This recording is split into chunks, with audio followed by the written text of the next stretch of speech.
Play Natural White. Sprite, The Bar. Safeguard professional care. At ng Tide.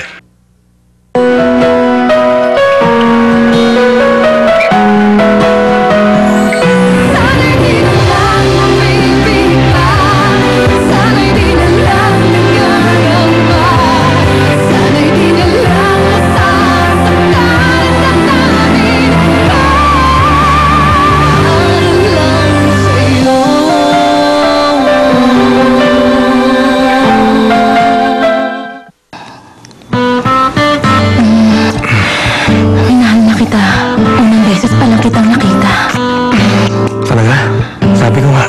Hindi mo alam kung gaano. Wala nang unang halik sa elevator. Alam mo bang hindi ko na natanggalin sa isip ko? Bakit naghintay ka pa? Ano ba? Tama na. Tigilan mo na ang daldal. Yakapin mo ako. Halikan mo ako.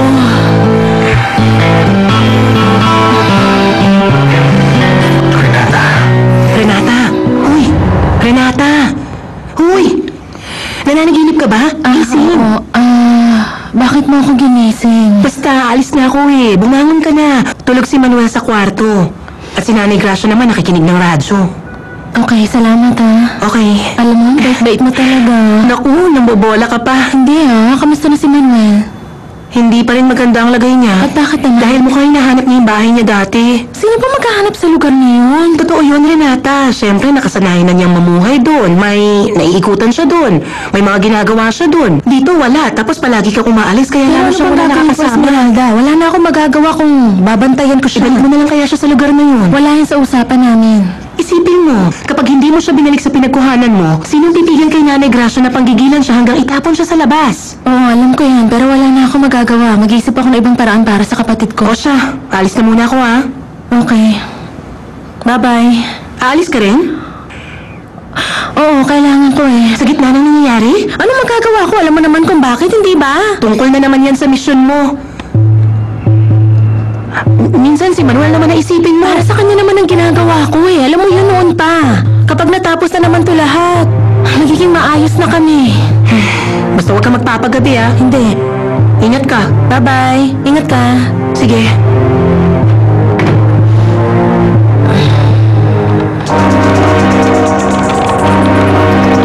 Subject, where is Lautaro?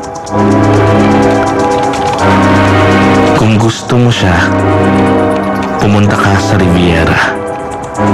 Lautaro will meet someone there.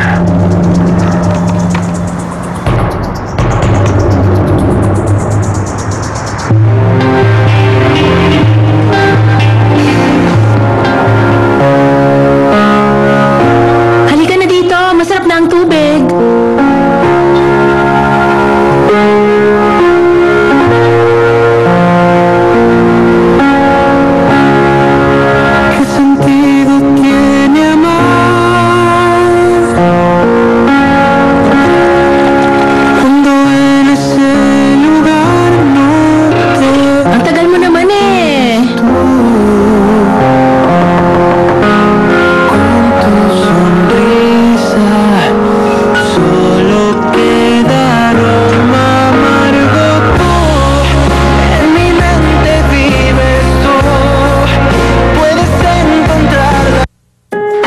Pinakamaganda hair ko sa morning.